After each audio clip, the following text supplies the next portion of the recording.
Hi, today I am going to explain a horror show called Midnight Mass. Spoilers are ahead. Watch out and take care. The story opens with a montage of scenes from the unfortunate life of a young miner named Riley Flynn. The first scene shows a sight of a destructive road accident as Riley watches the result of his drunk driving. He has caused a traffic accident that resulted in the death of a young woman named Tara Beth. Here a lifeless body lies nearby with shards of glass all over her face. As the paramedics approach the stunned Riley, he begins to pray. The scene then quickly shifts to a courthouse where Riley is sentenced to prison for 4 to 10 years. He is also ordered to pay the victim's family a sum of $104,000. Years of his hard work and savings vanish overnight due to his decision to drive drunk. He is consumed with guilt for ending the life of the young girl and that his promising future is now ruined by his own hands. Ever after that day, Riley never has a good night's sleep. Every night, as he lays with his eyes wide open on his bed, he sees the image of Tara Beth. Her face is always covered in shards of glass,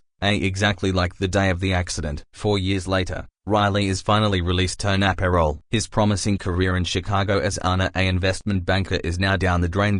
He has nowhere to go but his hometown of Crockett Island. Riley's mother, Annie, is overjoyed to hear of her son's release, knowing that their family of 4 can finally be reunited. His father, Ed, however, deeply disapproves of his older child's wrongdoings. One day before the release, his younger brother, Warren, informs their mother that he is going to hang out with his classmates. They have arranged to meet at the town's dock where a crew member, who sells them cigarettes, is waiting. Meanwhile, on the same island, a mysterious man with a giant trunk arrives on one of the 2 daily boats from the mainland. When the man gets to a house, he enters and drags the trunk after him. He kneels next to it, bangs on the trunk twice and whatever is inside bangs back. Later that evening, Warren and his 2 friends, Ali and Josh, ride a boat to a nearby deserted island. This strange place is filled with cats and everywhere they turn, the boys can hear eerie cat cries. They arrive at their usual spot and begin smoking. However, in the midst of their lively conversation,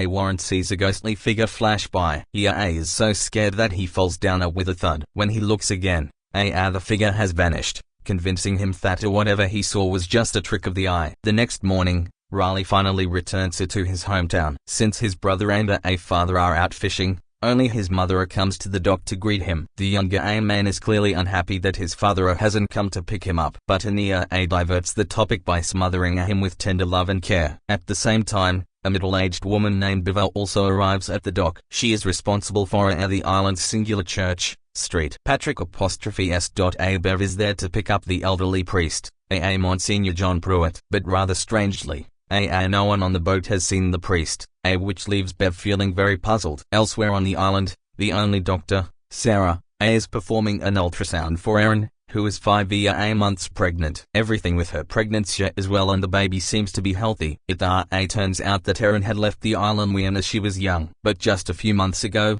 her mother passed away, prompting her to return to the island alone and pregnant. She took over her mother's job and became a teacher in the local primary school. However, no one knows who the father of her child is, nor why she chose to stay on this desolate island. During the conversation with Sarah, she catches a glimpse of Riley and his mother returning from the dock. Her expression suggests that there is some unresolved romantic relationship between her and the young man. That night, Riley's family of 4 finally shares a reunion dinner after many years. His father, eager to help him move past the shadow of the car accident, orders him to attend Mass at the local church from now on. He believes that God will cleanse the stains from Riley's soul. On the other hand, Bev returns to St. Patrick's church after waiting at the dock the whole day. The priest's house is near the church and she notices the lights are on. It seems Monsignor John must have returned to the island before her. Bev then approaches the home but no one responds to her knocking. So,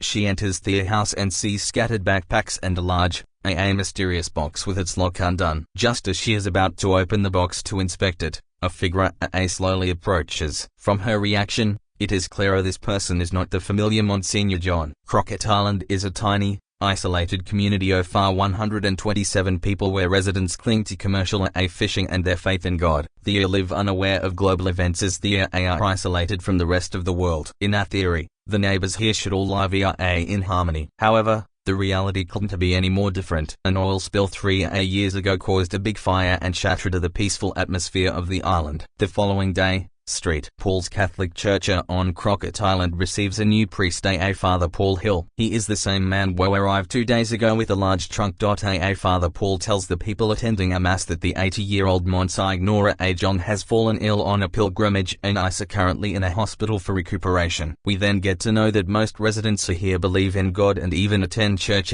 services weekly. A key part of the mass is the consumption of Holy Communion. Are all prepared in advance by the new priest. As everyone goes to receive communion, only Riley remains seated, feeling unworthy in his unclean state. But Father Paul tells him that God is not as interested in those who are absolutely pure. As Riley leaves the church later, he sees his first love, Erin, who had left without a word years ago.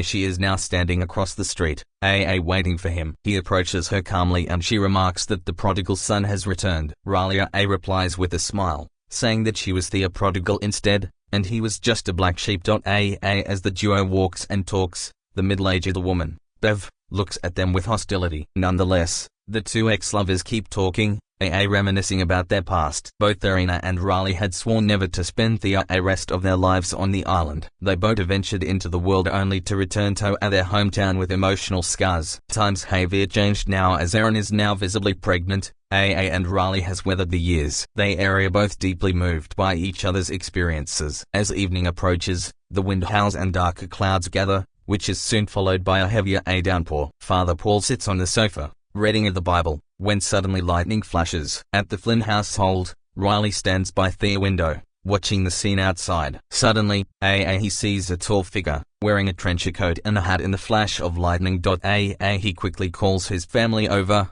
claiming he saw Father John walking alone on the beach. However, none of them spots anything, not even a ghostly shadow. His mother thinks he must be mistaken because Father John is still recuperating in our mainland hospital. But Riley is certain about what he saw, as he recognized Father John's longer coat and hat. He tries to verify it himself and prepares to go out to the beach. After rushing out the door, Riley indeed sees a tall, lanky man in a trench coat. The man looks back when he hears Riley's call but then starts running away. Because the visibility is poor, Riley can't see the man's face clearly and thus can't confirm who he is. The following morning, the people of Crockett Island wake up to a very strange scene. The island's beach is littered with the bodies of wild cats, with hundreds of seagulls circling overhead. The town's sheriff, Hamza, discovers that all the cats' necks have been bitten through, and their bodies show signs of tearing.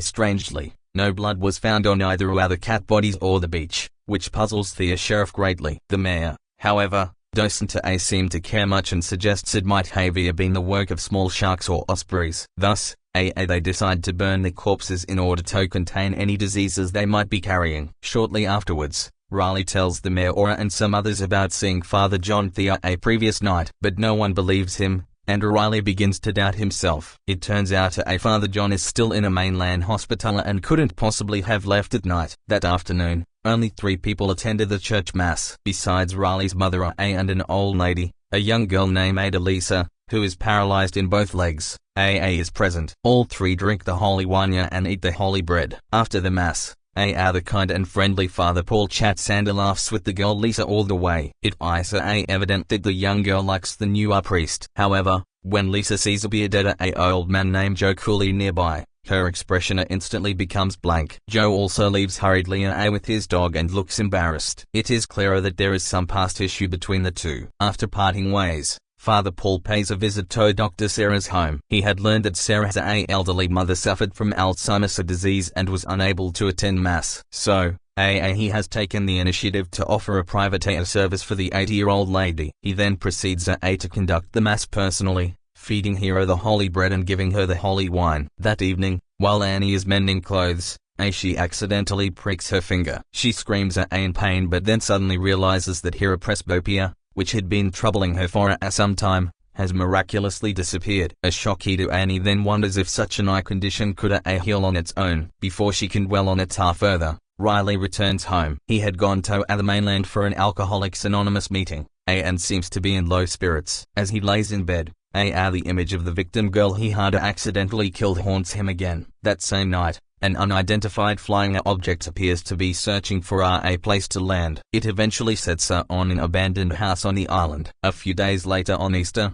Street, Patrick's church organizes a communal meal. The entire island community comes together to eat, drink, and be merry. During the celebrations, the priest tells Riley that he plans to hold our weekly sobriety meeting at the church. This would mean that Riley wouldn't have to make the difficult trip to the mainland every week. While everyone is busy feasting, an unknown persona feeds Joe's dog with a mysterious snack. These causes the pup to collapse in pain with blood pouring from its mouth. When Joe notices this, he is utterly devastated. He holds back his tears and asks the crowd who would commit such a cruel act against a helpless dog. But everyone else simply looks on with indifference, indicating that Joe is not well liked among the community. He lives like a vagabond, appears messy, and has a drinking problem. Meanwhile, Erin's attention is drawn to Bava, who is standing nearby. Just the day before, she had seen her sneakily handling rat poison in the school's storeroom. Joe also seems to know who is responsible for killing his dog. He glares at Bava with resentment but refrains from taking a further action as he has no evidence against her. Even if he can prove it, he knows he won't be able to confront her. On Easter evening, Erin is sorting through her photos when she suddenly hears thumping sounds from the roof. She looks out the window and sees a figure dressed like Monsignor John near a bush. On the other hand, at the doctor's house, Sarah's elderly mother begins shouting. The old lady claims she saw her husband's figure, though he had died 15 years ago. Additionally, the weird incidents don't end there. A sailor on his way home sees a door of a nearby house open by itself. He stops and walks towards the house, asking if anyone is in there. He gets no response and is about to leave, when suddenly, a voice echoes what he just said. Driven by curiosity, the sailor enters the house, only to find a monster lurking in the dark. He is then attacked and pinned down to the ground, and his screams are heard in the distance. The following day, a lot of people attend Mass. It seems like Father Paul's arrival on the island has ignited a fervent religious passion among its residents. After Mass, the priest challenges Lisa, a girl paralyzed for years, to stand from her wheelchair and take communion. Everyone thinks the priest is joking, and Lisa as a father even questions him. But suddenly, she stands up from her wheelchair, and gingerly walks towards the dais to receive the communion from Father Paul's hand. This leaves everyone with their jaws dropped on the floor. I ran to the places we used to roam, back when we called the streets our home.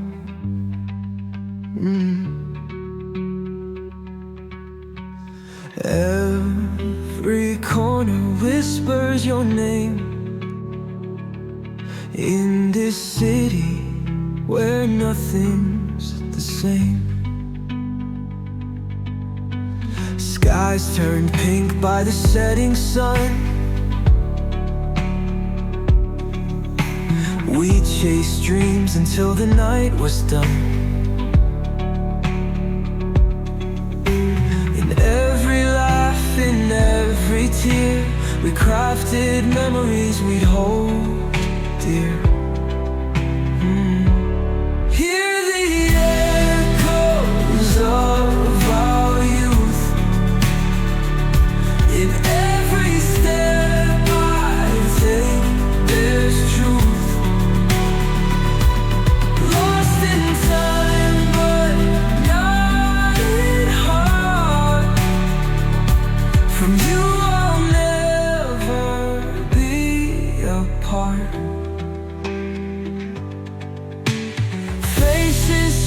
And days go by, but the past still lingers in the sky. In every beat, in every sigh, I feel our spirits getting high. Beneath the stars we made a vow that we'd never let the world get us down. Now I stand alone but feel